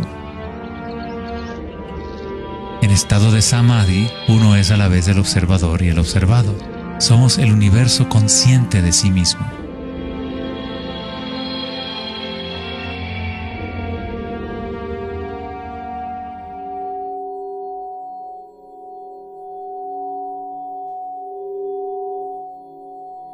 Cuando el Kundalini se activa, estimula el sexto chakra y el centro pineal, y esta zona empieza a recuperar algunas de sus funciones evolutivas. La meditación en la oscuridad ha sido utilizada durante miles de años como una forma de activar el sexto chakra en el área de la glándula pineal. La activación de este centro nos permite ver la luz interior. Ya sea el yogi proverbial o el chamán en retiro profundo en una cueva, un taoísta, un iniciado maya o un monje tibetano, todas las tradiciones incorporan un periodo de tiempo durante el cual uno entra en la oscuridad. La glándula pineal es la puerta a la experiencia directa de la propia energía sutil. El filósofo Nietzsche dijo: "Si miras fijamente al abismo durante el tiempo suficiente, eventualmente descubrirás que el abismo te mira fijamente de regreso". Los dólmenes o las antiguas tumbas en formas de pórtico se encuentran entre las estructuras más antiguas que quedan en la Tierra. La mayoría datan del periodo neolítico de 3000 a 4000 años antes de Cristo, y algunos en Europa occidental tienen 7000 años de antigüedad. El dolmen se utilizaba para entrar en meditación perpetua como una forma para los humanos de formar un puente entre el mundo exterior e interior. A medida que uno continúa meditando en la oscuridad total, eventualmente empieza a observar la energía interna o luz al activarse el tercer ojo.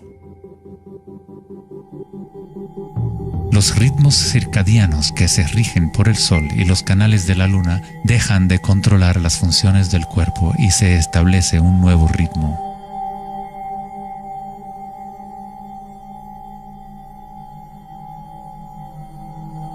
El séptimo chakra ha sido representado por el símbolo Om desde hace miles de años, un símbolo construido por signos sánscritos que representan los elementos. Cuando el Kundalini se eleva más allá del sexto chakra, se empieza a crear un halo de energía. Los halos aparecen constantemente en las pinturas religiosas de diferentes tradiciones en todas partes del mundo.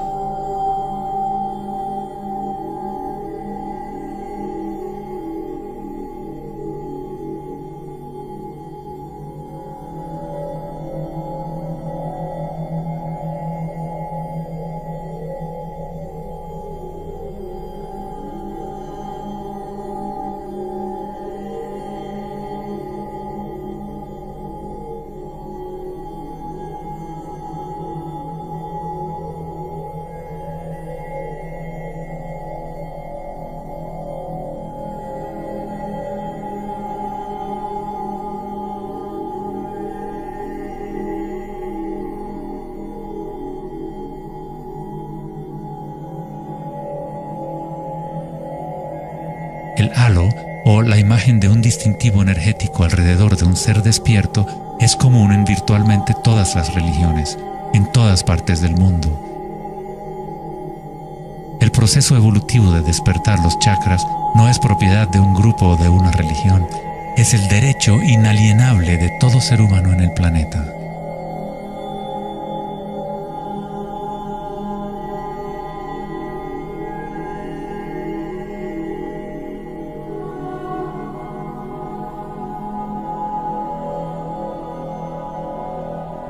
El chakra de la corona es la conexión con lo divino, aquello que está más allá de la dualidad, más allá del nombre y la forma.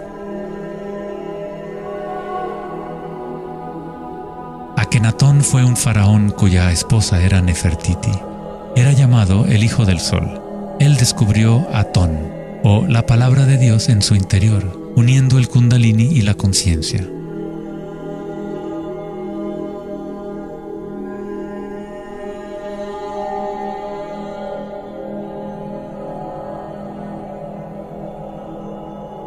En la iconografía egipcia, una vez más, la conciencia despierta está representada por el disco solar que vemos sobre las cabezas de dioses o seres despiertos.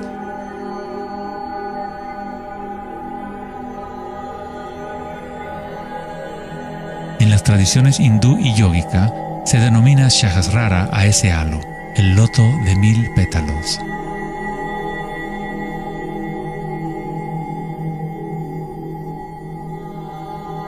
El Buda está asociado con el símbolo de la flor de loto. El patrón de filotaxis es el mismo modelo que se puede encontrar en una flor de loto. Es la flor del patrón de la vida, la semilla de la vida. Es el patrón fundamental en el cual todas las formas encajan. Es la forma absoluta del espacio mismo o una cualidad inherente a Akasha.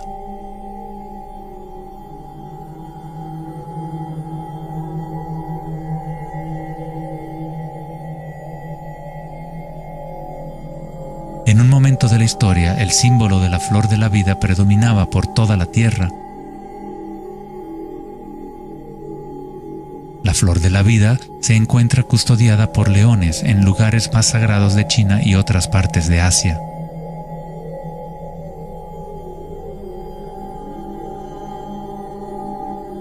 Los 64 hexagramas del I Ching a menudo rodean el símbolo yin-yang, que es otra forma de representación de la flor de la vida.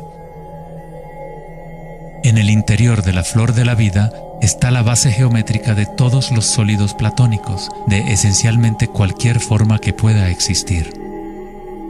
La antigua flor de la vida empieza con la geometría de la estrella de David, o triángulos con sus caras hacia arriba y hacia abajo.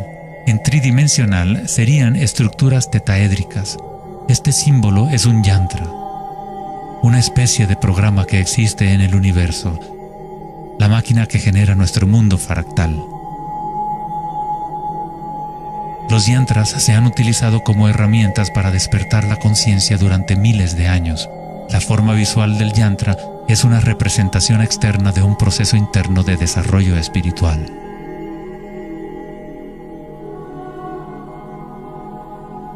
Es la música oculta del universo hecha visible, compuesto por la intersección de formas geométricas y patrones de interferencia.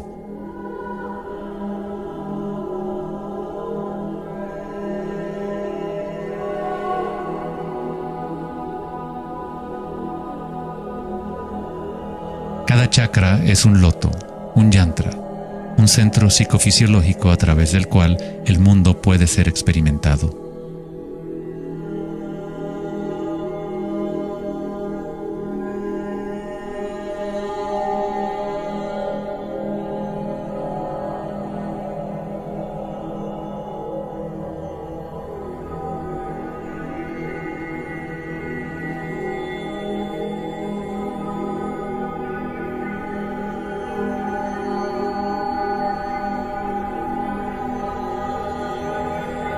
Un yantra tradicional, tal como se puede encontrar en la tradición tibetana, posee valiosas capas de significado, a veces incorporando una cosmología y visión del mundo por completo. El yantra es un patrón en constante evolución que trabaja a través del poder de la repetición o iteración de un ciclo.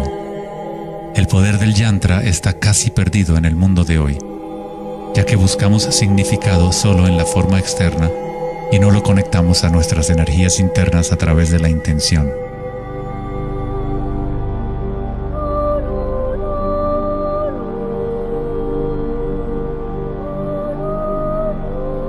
Hay una buena razón por la cual sacerdotes, monjes y yogis han sido tradicionalmente célibes. Hoy en día, apenas una fracción conoce la razón de su celibato, pues el verdadero propósito se ha perdido. En pocas palabras, si tu energía se va a consumir en producir más espermatozoides u óvulos, según sea el caso, no queda suficiente para impulsar la ascensión del Kundalini que activa los chakras superiores.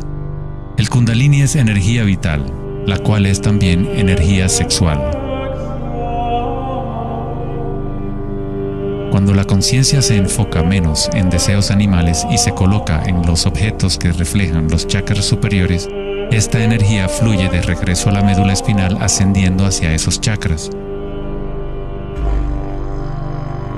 Muchas de las prácticas tántricas enseñan a dominar la energía sexual con el fin de poder utilizarla para una mayor evolución espiritual.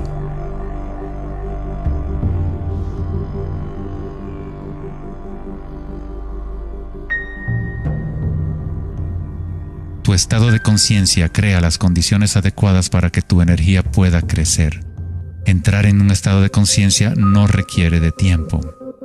Como dice Eckhart Tolle, la conciencia y la presencia siempre suceden en el ahora. Si estás tratando de hacer que algo suceda, entonces estás creando resistencia hacia lo que es. Es la eliminación de toda resistencia lo que permite que la energía evolutiva se desarrolle.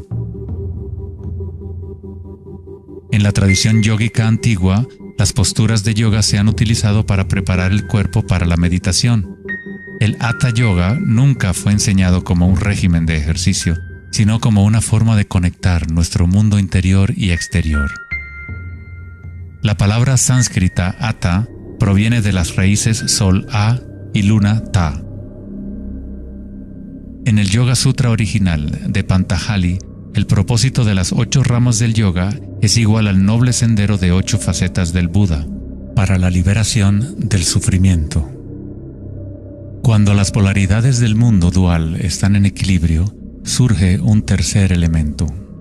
Nos encontramos con la misteriosa llave dorada que abre las fuerzas evolutivas de la naturaleza. Esta síntesis de los canales del Sol y la Luna es nuestra energía evolutiva.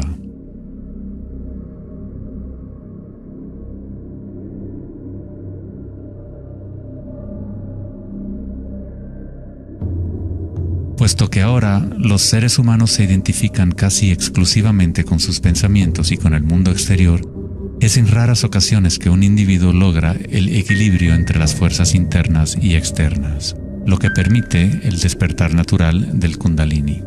Para aquellos identificados solo con la ilusión, el Kundalini siempre seguirá siendo una metáfora. Una idea en vez de una experiencia directa de la energía y la conciencia propias.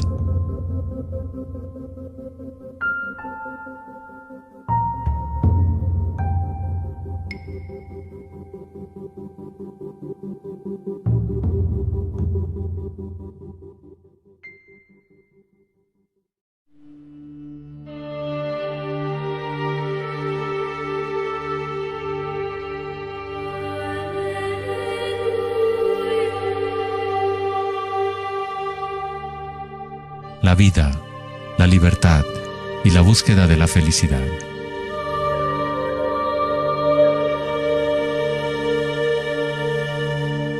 Vivimos nuestras vidas buscando la felicidad allá afuera, como si fuera una mercancía. Nos hemos convertido en esclavos de nuestros propios deseos y anhelos. La felicidad no es algo que pueda ser perseguido o comprado como un traje barato. Esto es maya, ilusión, el juego interminable de la forma. En la tradición budista, samsara, o el ciclo interminable del sufrimiento, se perpetúa por el deseo de placer y la aversión al dolor. Freud se refirió a esto como el principio del placer. Todo lo que hacemos es un intento de crear placer, para obtener algo que deseamos o para evitar algo que no es deseable, que no queremos. Incluso un organismo simple como el paramecio hace esto. Esto se llama respuesta al estímulo. A diferencia de un paramecio, los humanos tenemos más posibilidades de elección. Somos libres para pensar, y ahí radica el problema. Es pensar en lo que deseamos lo que se ha salido de control.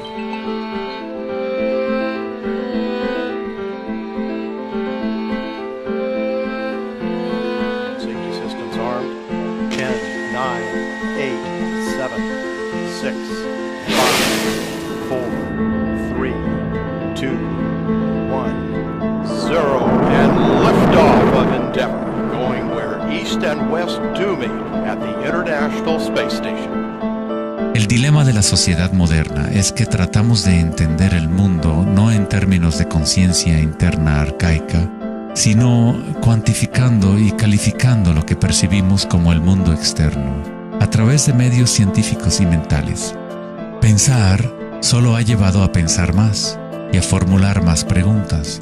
Anhelamos conocer el secreto que crea el mundo y orienta su camino, pero consideramos esta esencia como si estuviera fuera de nosotros, no como una cosa viviente e inherente a nuestra propia naturaleza. Fue el famoso psiquiatra Carl Jung quien dijo: aquel que mira hacia afuera sueña, aquel que mira hacia adentro despierta.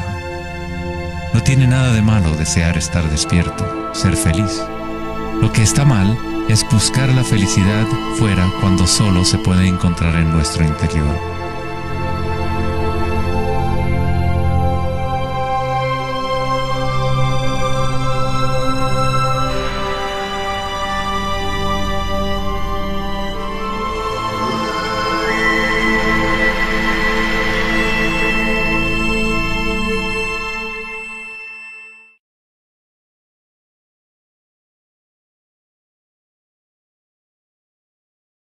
Más allá del pensamiento. El 4 de agosto de 2010, en la conferencia Techonomy en Lake Tahoe, en California, Eric Schmidt, director ejecutivo de Google, mencionó una estadística asombrosa.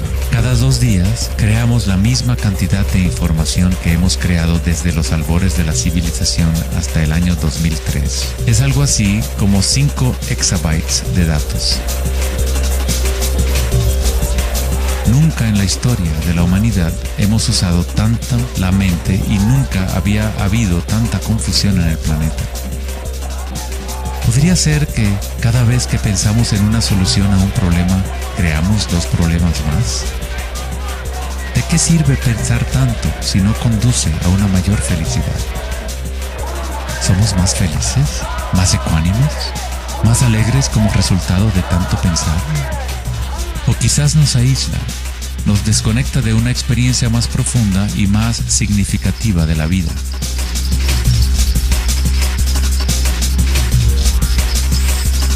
Pensar, actuar y hacer deben estar en equilibrio con el ser. Después de todo, somos seres humanos, no actos humanos.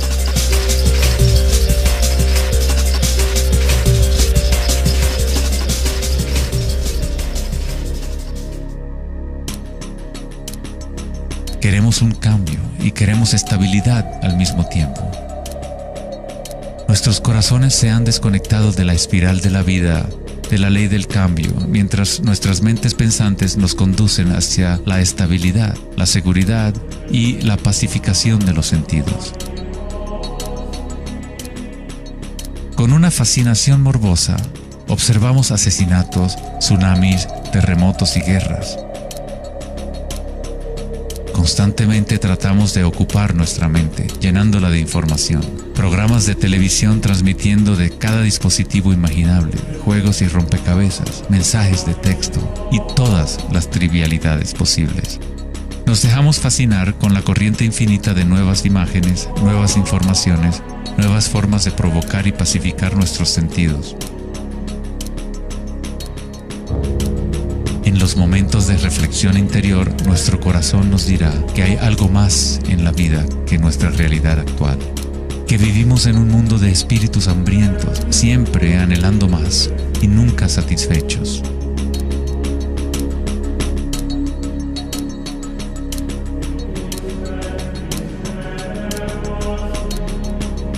Hemos creado una vorágine de datos que vuelan alrededor del planeta para facilitar más pensamientos, más ideas sobre cómo arreglar el mundo, para solucionar los problemas que solo existen porque la mente los ha creado.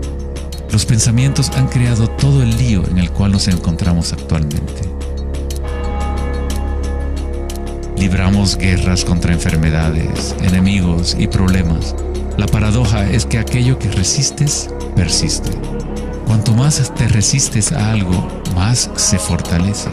Al igual que ejercitar un músculo, en realidad estás fortaleciendo aquello de lo cual justamente te quieres deshacer. Entonces, ¿cuál es la alternativa al pensamiento? ¿Qué otros mecanismos pueden utilizar los seres humanos para existir en este planeta?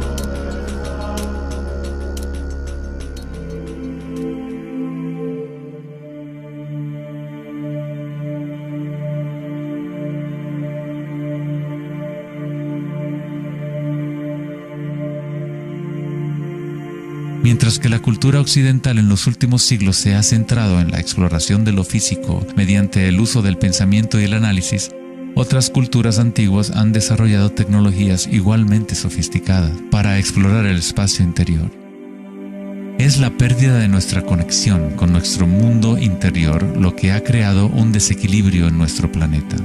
El antiguo inquilino, «Conócete a ti mismo», ha sido reemplazado por el deseo de experimentar en el mundo externo de la forma. Responder a la pregunta ¿quién soy? No es simplemente una cuestión de describir lo que está en tu tarjeta de presentación. En el budismo, no eres el contenido de tu conciencia. No eres apenas una colección de pensamientos o ideas, porque detrás de los pensamientos está aquel que está siendo testigo de los pensamientos.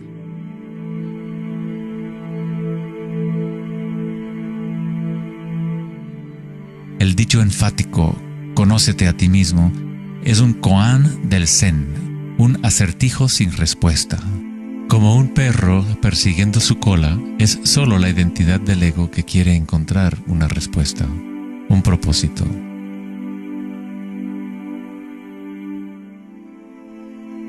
La verdad de lo que eres no necesita una respuesta, pues todas las preguntas fueron creadas por la mente egoica. No eres tu mente.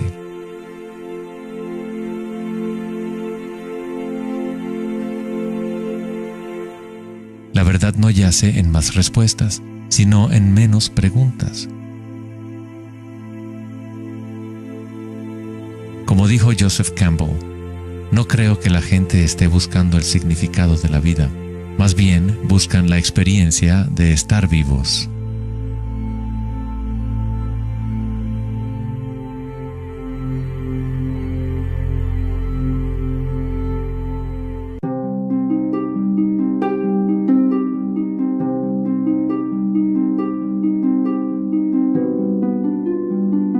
Cuando al Buda le preguntaron, ¿qué eres?, simplemente dijo, estoy despierto.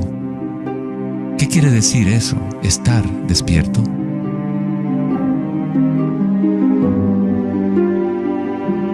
El Buda no dice exactamente qué es, porque el florecimiento de cada vida individual es diferente, pero sí dice algo, es el fin del sufrimiento.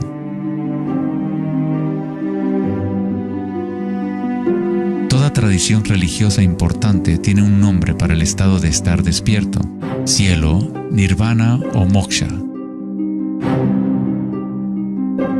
Una mente en calma es todo lo que hace falta para comprender la naturaleza de la corriente. Todo lo demás ocurrirá una vez que tu mente esté en calma. En esta quietud, las energías internas despiertan y funcionan sin esfuerzo de tu parte. Como dicen los taoístas, el chi sigue a la conciencia. Al permanecer en calma, uno empieza a escuchar la sabiduría de las plantas y los animales, los quietos susurros de los sueños, y se aprende el sutil mecanismo por el cual los sueños se manifiestan en forma material. En el Tao Te Ching, este tipo de vida se llama Wei Bu Wei, hacer, no hacer. El Buda habló del camino intermedio como el sendero que conduce a la iluminación. Aristóteles escribió el justo medio, el punto medio entre dos extremos, como un sendero de belleza, sin demasiado esfuerzo ni tampoco muy poco. Yin y Yang en equilibrio perfecto.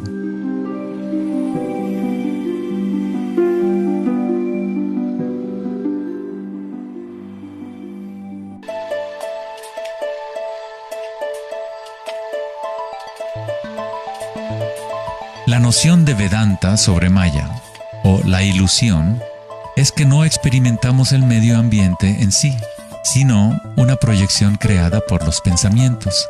Por supuesto, tus pensamientos te permiten experimentar el mundo vibratorio de cierta manera, pero nuestra ecuanimidad interior no tiene que estar supeditada a acontecimientos externos.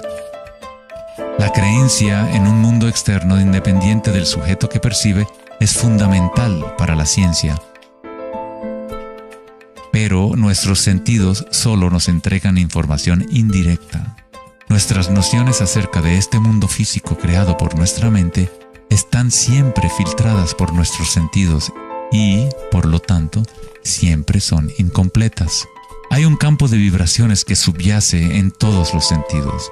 Las personas con una condición llamada sinestesia a veces sienten este campo vibratorio de diferentes maneras. Los sinestésicos pueden ver los sonidos como colores o formas, o las cualidades asociadas de un sentido hacia otro. La sinestesia se refiere a una síntesis o amalgama de los sentidos. Los chakras y los sentidos son como un prisma que filtra una serie de vibraciones. Todas las cosas del universo están vibrando a diferentes velocidades y frecuencias. El ojo de Horus se compone de 6 símbolos. Cada uno representa uno de los sentidos. Al igual que el sistema védico antiguo, el pensamiento se considera un sentido.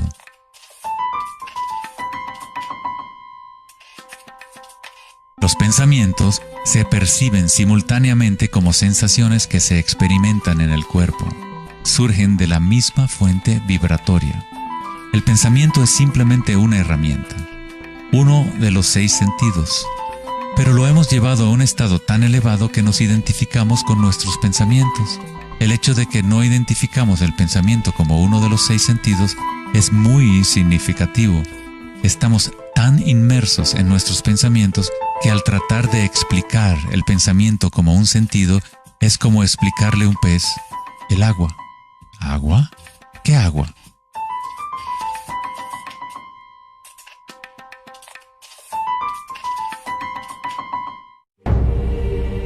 En las Upanishads se dice, no lo que el ojo puede ver, sino mediante lo cual puede ver el ojo. Toma conciencia de eso para ser Brahma, el Eterno, y no lo que la gente aquí adora. No lo que el oído puede escuchar, sino mediante lo cual puede escuchar el oído. Toma conciencia de eso para ser Brahma, el Eterno, y no lo que la gente aquí adora.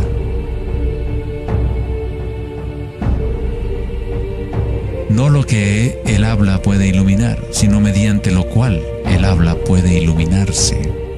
Toma conciencia de eso para ser Brahma, el Eterno, y no lo que la gente aquí adora.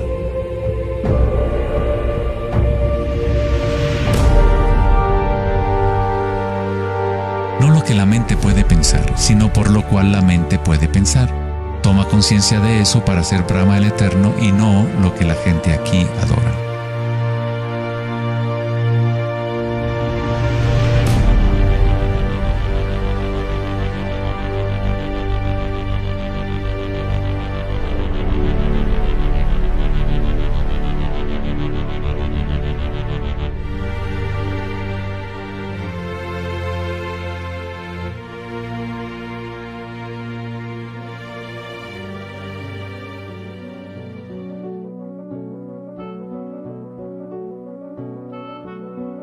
la última década, grandes avances se han llevado a cabo en el ámbito de la investigación cerebral. Los científicos han descubierto la neuroplasticidad, un término que expresa la idea de que el cableado físico del cerebro cambia según los pensamientos que se mueven a través de él. Como expresó el psicólogo canadiense Donald Hebb, las neuronas que se ponen en marcha al mismo tiempo se conectan entre sí. Las neuronas se conectan al máximo cuando una persona entra a un estado de atención ininterrumpida. Lo que esto significa es que es posible dirigir tu propia experiencia subjetiva de la realidad. Literalmente, si tus pensamientos son de temor, preocupación, ansiedad y negatividad, estás incrementando la conexión para que surjan más pensamientos similares. Si diriges tus pensamientos hacia el amor, la compasión, la gratitud y la alegría, creas la conexión para repetir esas experiencias. ¿Cómo hacerlo cuando estamos rodeados de violencia y sufrimiento? ¿No es esto una especie de engaño o vana ilusión? La neuroplasticidad no es lo mismo que la noción de la nueva era que dice que creas tu realidad con pensamientos positivos. En realidad es lo mismo que el Buda enseñó hace 2500 años. La meditación vipassana o la meditación introspectiva podría describirse como neuroplasticidad autodirigida. Aceptas tu realidad tal como es, como realmente es. Pero tú lo experimentas en el nivel raíz de la sensación, en el nivel vibratorio o energético, sin prejuicio o la influencia del pensamiento. A través de una intención ininterrumpida en el nivel raíz de la conciencia, se crea la conexión para una percepción completamente diferente a la realidad.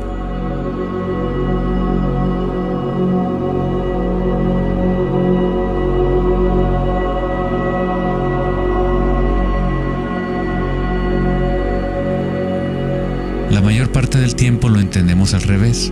Estamos permitiendo constantemente que las ideas sobre el mundo exterior conformen nuestras redes neuronales, pero nuestra ecuanimidad interior no tiene que estar supeditada a acontecimientos externos. Las circunstancias no importan, solo mi estado de conciencia importa. Meditación en sánscrito significa estar libre de cualquier tipo de medición o evaluación, libre de toda comparación, de todo devenir. No estás tratando de convertirte en algo más, estás de acuerdo con lo que es. La forma de superar el sufrimiento del reino físico es aceptándolo por completo, decirle que sí a todo para que se convierta en parte tuya en vez de tú ser parte de eso.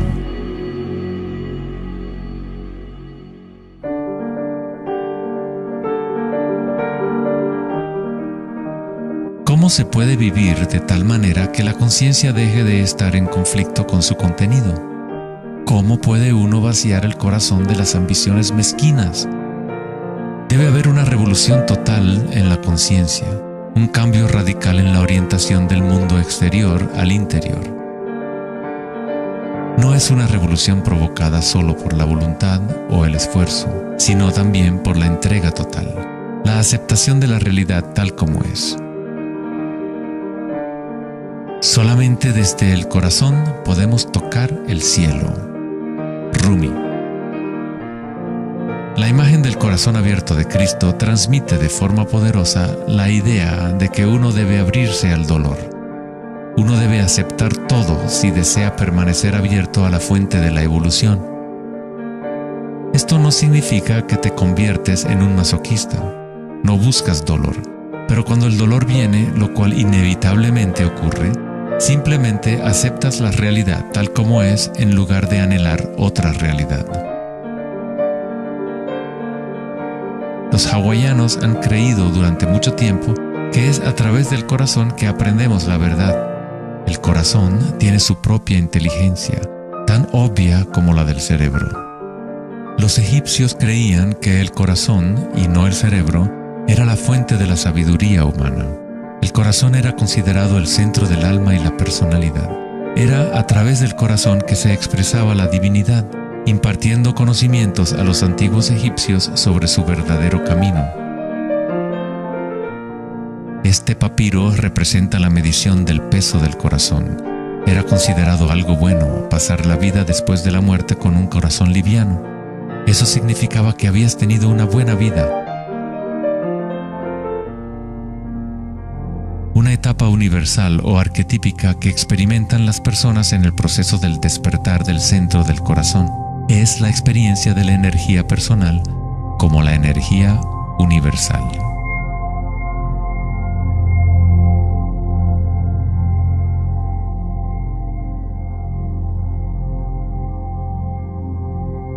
Cuando te permites sentir este amor, ser este amor, cuando conectas tu mundo interior con el mundo exterior, entonces todo es uno.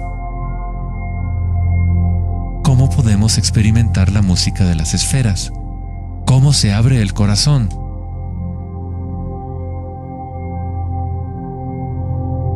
Sri Ramana Maharshi dijo: Dios habita en ti, como tú, y no tienes que hacer nada para ser consciente de Dios o de ti mismo. Ya es tu estado verdadero y natural.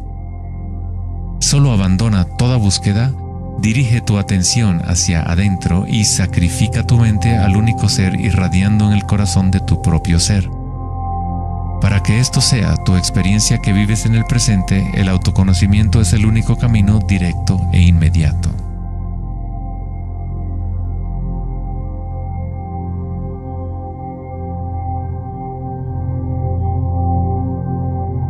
Cuando concilias y observas las sensaciones internas, tu vitalidad interior, estás observando en realidad el cambio.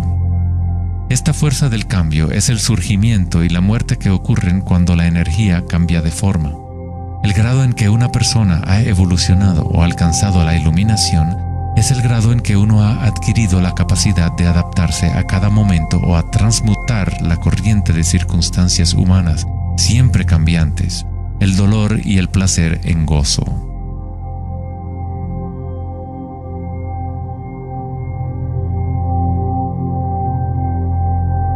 Leo Tolstoy, autor de La Guerra y la Paz, dijo que todo el mundo piensa en cambiar el mundo, pero nadie piensa en cambiarse a sí mismo.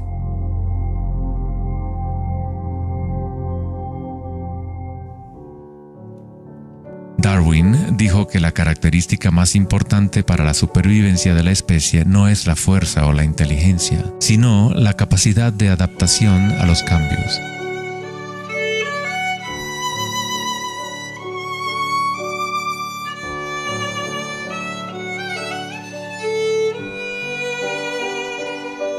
Debemos convertirnos en expertos en adaptación. Esta es la enseñanza budista de Anicca. Todo está surgiendo y desapareciendo, cambiando. El cambio es constante. El sufrimiento existe solo porque nos apegamos a una forma particular.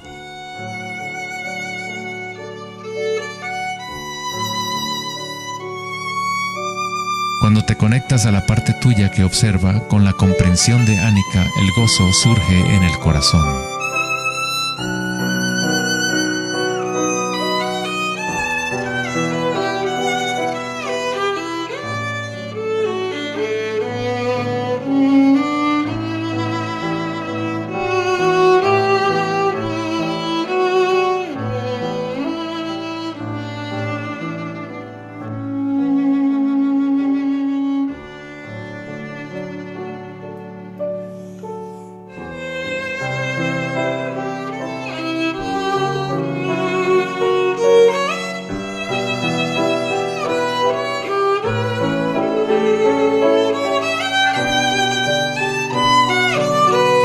Santos, sabios y yogis a lo largo de la historia han descrito de una manera unánime la unión sagrada que se produce en el corazón, ya sean las obras de San Juan de la Cruz, los poemas de Rumi o las enseñanzas tántricas de la India.